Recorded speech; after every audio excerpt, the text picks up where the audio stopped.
হিরণ্যকশিপু তার অনুচরদেরকে বলছে, চারিদিকে যাও, বেদ পুড়িয়ে দাও, হ্যাঁ, গায়কে হত্যা করো, যাও আগুন জ্বালিয়ে দাও সর্বত্র গিয়ে।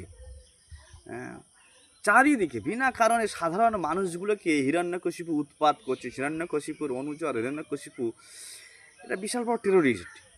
এটা বিনা কারণে বোম বাস্টিং, বিনা কারণে বলছে যাও, হ্যাঁ, ব্রাহ্মণদেরকে মেরে ফেলো, সনাতন ধর্মের লোকগুলোকে মেরে ফেলো, যাও আগুন ধরিয়ে দাও, যারা পুজো পাঠ না করতে পারে মন্দির ভেঙে দাও।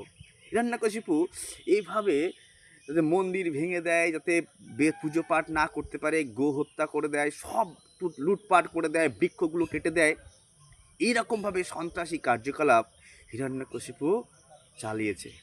আজও আমরা দেখতে পাচ্ছি মানুষের মন্দির ভেঙে দেওয়া। সেই অসুরের বংশধরেরা এখনও রয়েছে, তারা মন্দির ভেঙে দেয়, গো হত্যা করে, সনাতন ধর্মের মানুষকে কিভাবে মারবে। এই টেরোরিস্ট পন্থা আজ থেকে না, সে সেই যুগ যুগ ধরে চলে আসছে।